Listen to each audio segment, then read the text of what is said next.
inspiration to me ever since I started in this field.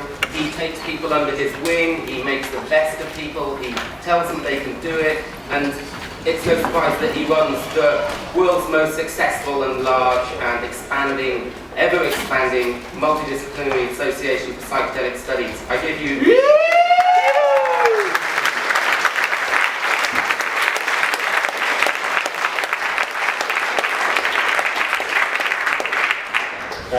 Well, it's a pleasure to be here in Greenwich, where space and time were tamed, to talk about the timeless and the transcendence of space. But I lost track of time, that's why I was a little bit late to hear Alice beginning part of this talk, because we had a small meeting out on the lawn to talk about an LSD creativity study that we're thinking about how to begin. We have the opportunity to move beyond just therapy studies into sort of other beneficial applications. But what I'm going to speak about this afternoon is going to be what is likely to be a 40 or 50-year arc of history of the development of MDMA, which initially began as a secret, underground but not illegal aid to therapy. And then it became criminalized after it became more widely used recreationally as ecstasy, and now we're engaged in the effort to bring it back as a prescription medicine. And beyond that will be further struggles to make it available for people who don't have a diagnosable illness, who are wanting personal growth or aids to relationship or enhancing meditation. And the actual monks that Alan was asked about in the end of his talk were actually right in his backyard. He lives in Big Sur, and I've been working with Brother David Steiner-Rost, who's a Roman Catholic monk who worked with MDMA in the monastery as an aid to meditation. I also worked with meditators, Zen meditators in Austria and Switzerland. And this was aided by Robert Mueller, who was the Assistant Secretary General of the United Nations. And in the early 1980s, he wrote a book which I would recommend people to read, called New Genesis, Shaping a Global Spirituality. And what his basic perspective of it, and this is sort of a broader reason why this is so important, what we're trying to do with the mainstreaming of psychedelics. The medicalization is one strategy, but I think the broader mission is something that Robert Mueller identified, which was that we have the United Nations to mediate disputes between countries, but underlying a lot of the disputes between countries are religious disputes. And if we can find some way for people to feel that they're part of the human family, some sort of global spirituality, that then people can accept and appreciate differences rather than use them to divide us and to try to be fearful and kill or conquer others. So Robert Mueller wrote this book, and it was very inspiring, but he didn't have any words in there about psychedelics. So I wrote him a letter as a college undergraduate, and I said, psychedelics based upon earlier research, the Good Friday experiment that was done in 1962, and other evidence suggested that psychedelics can help us understand spiritual experience, and would you help us open the door to renew psychedelic research? And to my utter surprise, he responded, wrote me a letter, and said yes, he would help. And he gave me a list of a series of religious professionals in different religions all around the world. The subtext that I read into it was, send them MDMA, which I then proceeded to do. And so there were Roman Catholic monks and Buddhist priests, Orthodox rabbis, and others who used it as a tool, mostly for meditation, but also for other ceremonial, ritual purposes, as a way to help people have these experiences that then they would integrate and do more on their own. And MDMA was very well suited to this. And so I think that we have the idea that if we can reintroduce psychedelics into the culture in a way that they're accepted and not suppressed, that more individuals will be able to have a whole series of healing experiences in a medicalized context, but also through MDMA as the doorway to other psychedelics, people will be able to have these more direct spiritual experiences. And if we can have millions and one day billions of people have this sort of grounded spirituality, that will help us as a species to deal with the challenges of the 21st century.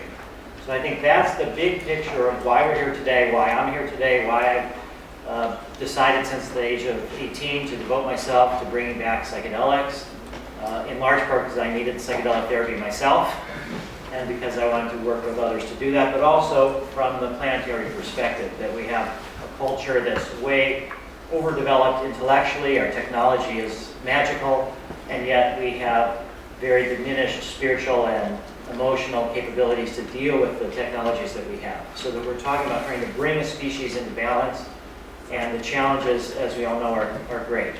So I focused on MDMA as the most likely psychedelic to make it through the regulatory system, and post-traumatic stress disorder as a most likely clinical condition.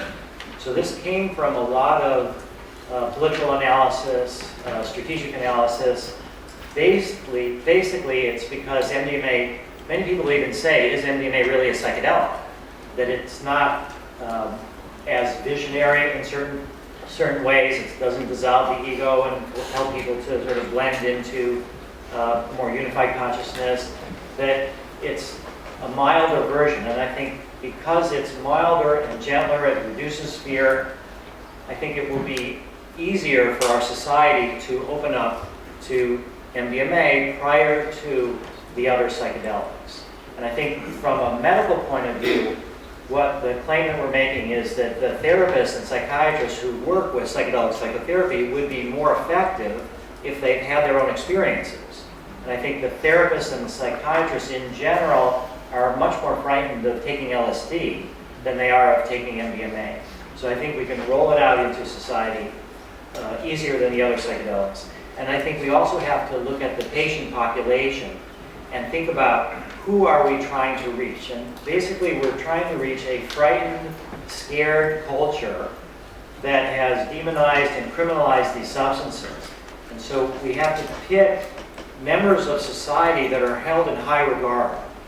So that if we can say that these tools are available to the mainstream, not to people who were part of the hippie movement when they were in college, or not to people who go to festivals necessarily, that it's for the mainstream. And right now in America, also in England, and many places of the world, there is so much trauma caused by war, caused by violence, caused by sexual abuse. There's an enormous reservoir of trauma that's passed down generation to generation, and that there is sympathy for particularly in the United States right now, for veterans who are coming back. 23 veterans a day are committing suicide, more than died in the war, that there's enormous sympathy. And at the same time, there's sympathy for firefighters, there's sympathy even for police officers. Michael's study that he'll talk to you about, we've opened it up to veterans, firefighters, and police officers. And we have had the first police officer apply to be screened into the study. So that was a shocking development, that we're able to really talk to, you could say, the oppressors, and to say that this is not just for us, this is for you. This is blurring these us-them boundaries. So MDMA has this ability. I think the other track is working with end of life, which is all of us are going to be dying, and all of us are somewhat anxious to varying degrees about that process. So I think the role of psychedelics in treating anxiety related to end of life is fundamentally important as well. But I think the changes that happen existentially as you get ready to die are harder to track in the measures that are accepted by FDA and European Medicines Agency as treating a disease. So I think there's a little bit of a mismatch between the measures that are standard and available and the therapeutic process for end of life. And I think psychedelics have a long tradition of being used for the treatment of addiction. The Native American Church, 500,000 people, use peyote legally in the United States, often for the treatment of addiction. And we've done studies with ayahuasca, with ibogaine in the treatment of addiction. But the addict, again, is the other. And these are really important studies, but they and they sort of help people understand that it's not the drug, it's how it's used that determines whether it's beneficial or whether it's harmful. And I think for that reason, and also because there is a lot of compassion for people who are struggling with addiction, that we need to have studies that are working with the treatment of addiction. But I don't think that those are going to be the breakthrough studies, because I think, again, the way that we demonize the addict or the person who's addicted. So for those reasons, we've settled on MDMA for post-traumatic stress disorder as the path of least resistance through the regulatory system. And what we know from looking at the United States, which is going through a whole change in attitudes towards marijuana, and now over 50% of the American public is in favor of marijuana legalization. Now, that's just generally, when you ask them about a particular law, it gets more murky. Then people object to this or that. How do you control advertising? What do you do about kids? But if you look at the polling that's been done since the early 1970s on the attitudes towards marijuana legalization, there was an increase in support for legalization starting late in the 60s up until the late 70s, and then there was a counter-reaction. The rise of the parents' groups, Nancy Reagan, and Just Say No, and then the support for legalization went way down, and it stayed flat for a very long time. Starting around 94, 95, 96 is when this incremental change has been gradually building support. What also happened around that time was the rise of the medical marijuana movement. So that during that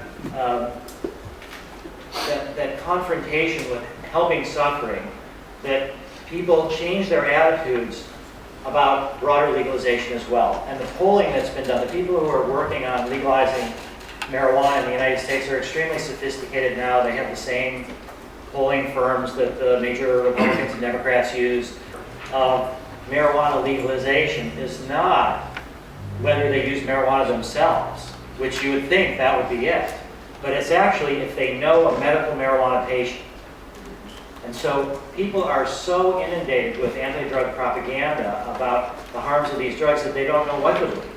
It's the same with general science. You hear about various discoveries that are made, and then 10 years later there's another study that says the first one was wrong. And so it's hard to know what's really going on, but if you know directly, word of mouth from someone, that they have benefited, that changes your attitudes.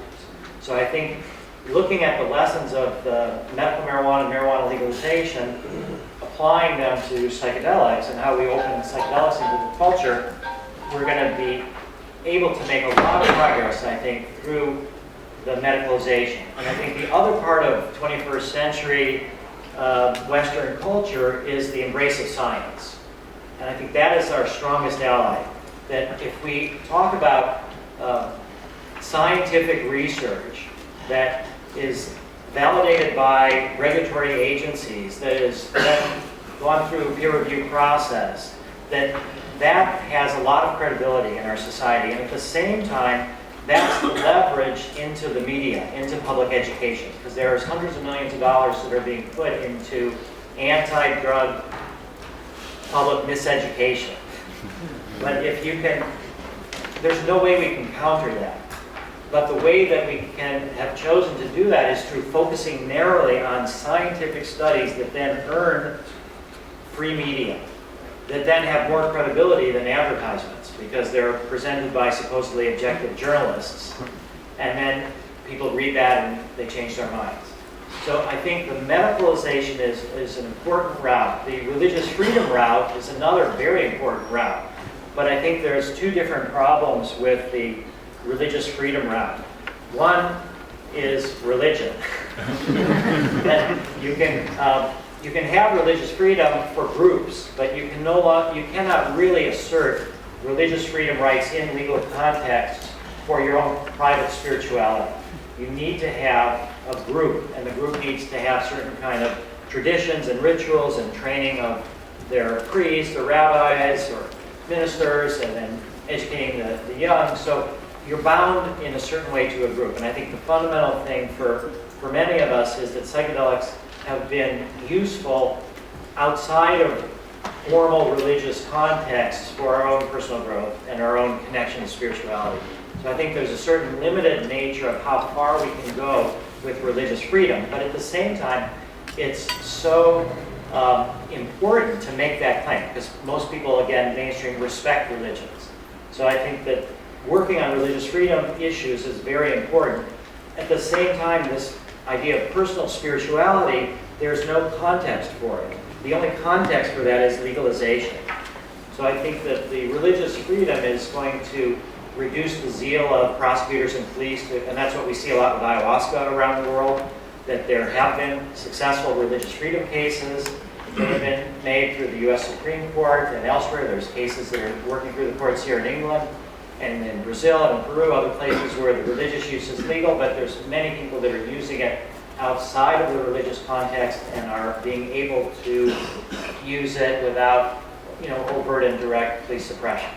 So I think all of these are really important avenues. But for me, the high point of leverage was the medicalization and MDMA and PTSD. And what began in the middle 1970s was the gradual use of MDMA under the code name Adam, spread through Sasha Shulgin and Ann Shulgin and their leader of their small test group, and then the underground psychedelic networks through Leo Zeff, the secret chief, who was the leader of the underground psychedelic network, who trained hundreds of psychiatrists and therapists how to use this. So MDMA was used under the name Adam from the middle 70s to the early 80s, and several of the people who experienced MDMA in that context felt that this should be made more widely available, and that you didn't need this kind of therapeutic context, that it could be used in nightclubs as part of recreational use. And I should say that I think that's a totally appropriate and enjoyable and very growthful context. The risks are greater, so you have to pay more attention to safety issues. But I think that we've sort of, in our culture, denigrated recreation means somehow or other hedonistic, abandon, and irresponsibility. But I think in the more enlightened understandings of recreation, it's recreation. It's very celebratory and it can be extremely positive. But this more widely use of MDMA, then branded as ecstasy, was something that could not fail to attract the attention of the police authorities. And so in the early 80s, the police started noticing that ecstasy was being used mostly in nightclubs, mostly in Texas, but spreading all around. And so it was apparent. I learned about MDMA in 1982. I had no idea that the underground psychedelic networks still existed, and it was an incredible relief to find out that not only did they exist, but they had a legal drug that was able to be used that was quite effective. So it was clear, though, that the crackdown was coming. So several other people and I formed a nonprofit called Earth Metabolic Design Lab, borrowed from Buckminster Fuller's associates, and decided to organize an effort in secret to prepare for the crackdown. And that's when I contacted Robert Mueller at the United Nations, and that's when we started sending MDMA to these various religious professionals who would then hopefully be willing to testify once the crackdown came, because they could then say they had used it when it was legal. And we also reached out to various psychiatrists and others who were prominent in the field of psychotherapy, so that we had a base prepared of people who would be courageous enough and relatively invulnerable enough to be able to speak. So 1984, the DEA announced that they wanted to criminalize MDMA. And so we had also done the first safety study of MDMA, which we kept also quiet. And so once the DEA announced this, I went to Washington and filed a request for a hearing. And there's 30 days in which you have this opportunity to file this request for a DEA administrative law judge hearing. And the DEA was utterly shocked that I walked in the door, because they had no idea that the therapeutic use of MDMA existed. All they knew, thank you, is that it was a recreational drug. So what happened is we won the lawsuit, and the judge made a recommendation to the head of the DEA and said MDMA should be illegal for everybody except for therapists and psychiatrists. It should remain in medicine. The DEA ignored that recommendation. We appealed, we won. The DEA came back and rejected the appeal, and eventually the DEA won. So in 1986, I started MAPS with the idea of it being a nonprofit pharmaceutical company because MDMA was off patent. It had been abandoned by the pharmaceutical industry. The governments weren't going to pay for it because they were investing in neurotoxicity research to justify the prohibition, and the major foundations found it to be too controversial. So I started MAPS as a nonprofit pharmaceutical company. It wasn't until 13 years later, in 1999, that the first drug actually became a medicine in a nonprofit context, and that was the abortion pill RU46. Funded by the Rockefellers, Warren Buffett, the Pritzkers, through the Population Council.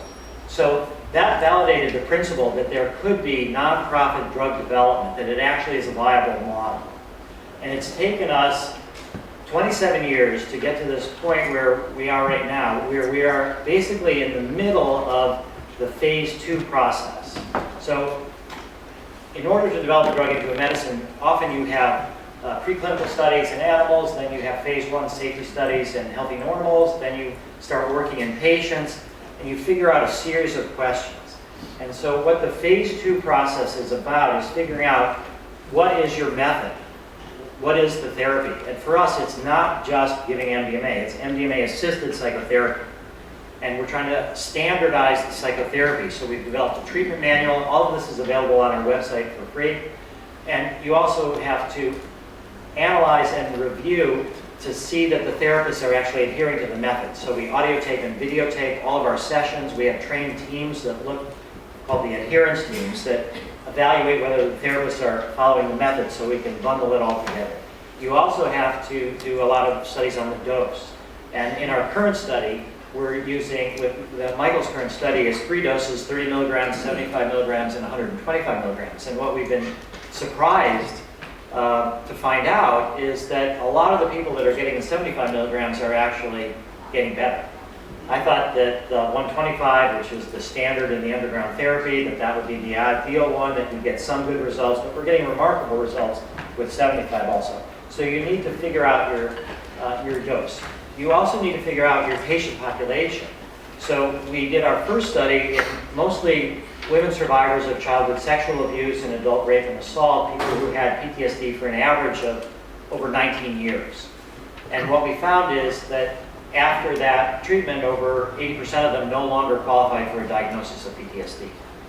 But then the question is, what about veterans? Is the same method that we worked so well for that group, does that work for war-related, combat-related PTSD? So we've been able to do a study right now, as I said, veterans, firefighters, and police officers, and it looks to us like the method is the same, that the method works regardless of the cause of PTSD. Then we get to the biggest problem in this whole area of research, which is the double blind. And that's been historically one of the main criticisms of the early research in the 50s and 60s with psychedelics, that they were uncontrolled studies, that there was no effective double blind, the investigator and subject bias could influence the results. So there's 2 basic approaches that we're doing now. One is called dose response, where you give a series of doses and you try to have people not know what dose they got. But if you show that the lower doses didn't work as well as the medium doses and the higher doses, then that can be an effective double blind. That's the most complicated way to do it, because the low dose, in order for it to be confused with the other doses, can't be that low. And then the more you increase that dose, the more efficacy it gets. So then you're comparing your full dose against something that is already working, and it makes it harder to show a difference between the full dose and the placebo, because the placebo is somewhat of an active drug. Which is to have people be blind to the idea of whether they're getting an inactive placebo or one of several unmentioned doses of MDMA.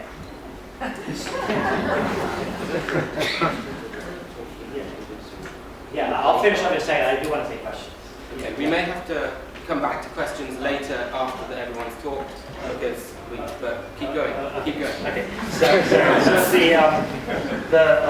if we can have people then say that they thought that they were going to either get inactive placebo or one of several doses of MDMA, and they say, yes, I did get MDMA, then that would have the expectancy factors all going in the right direction, and that would be sufficient. it's kind of a secret in clinical research that pharmaceutical companies don't actually try to inquire whether the double-blind was effective or not.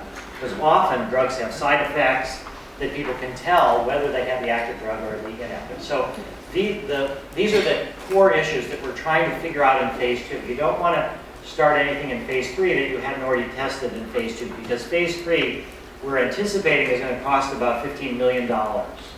Fortunately, unfortunately, sadly, one of the board of directors of MAPS died.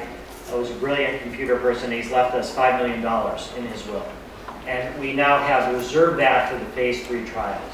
We think it'll be another couple of years and a couple of $1 million to finish the phase 2, and then we will go forward with trying to design and do the phase 3 study. So I think that we're more or less 8 to 10 years from having MDMA become a prescription medicine. But I think that that's quite possible. And we've got 3 different, I feel like for the first time we're sort of operating with all the cylinders firing. And by that I mean that we have active negotiations going on with the Department of Defense and with the Veterans Administration. Last year, the Veterans Administration spent $5.5 billion on disability payments to veterans who are unable to work to some extent because they have post-traumatic stress from being in the war. $5.5 billion in each year, and that's growing.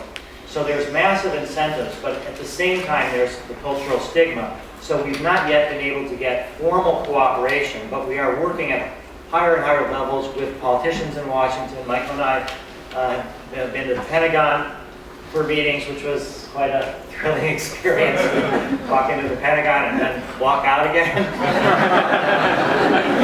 So we also have the good fortune that the current head of the National Institute of Mental Health, Dr. Tom Insel, in the late 1980s did MDMA neurotoxicity research in primates himself. And I went to visit him at that time in this secure facility and found that he was someone who was doing research not with the agenda of the National Institute on Drug Abuse, which produces science to justify the drug war, that he was doing science for really understanding the risks. And he was much more moderate in his risk assessment. So I called him up, or contacted him by email a couple of years ago and said, is now the time for us to apply for an NIMH grant?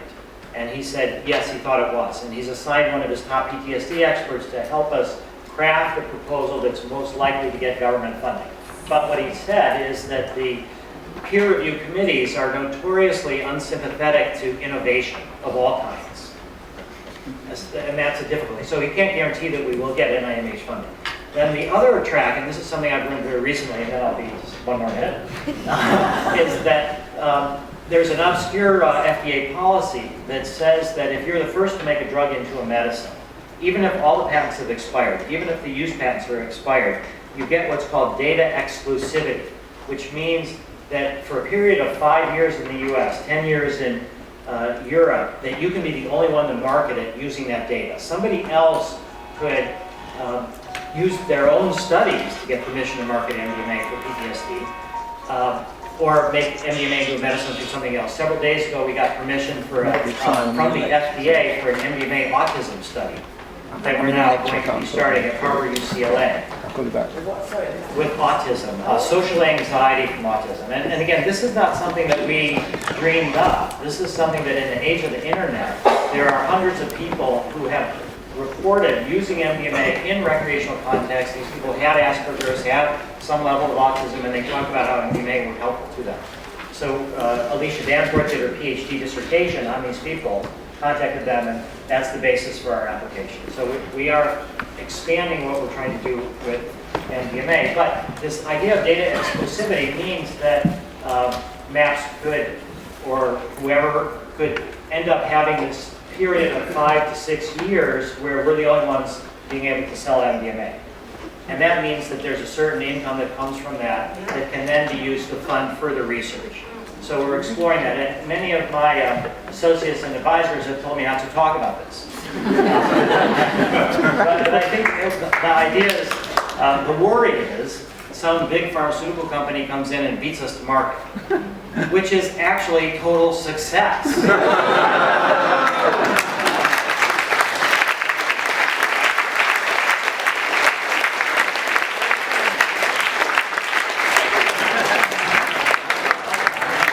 So I find personally that I spend so much time talking about drugs that I don't have enough time to do them. If a pharmaceutical comes along, that'd be great.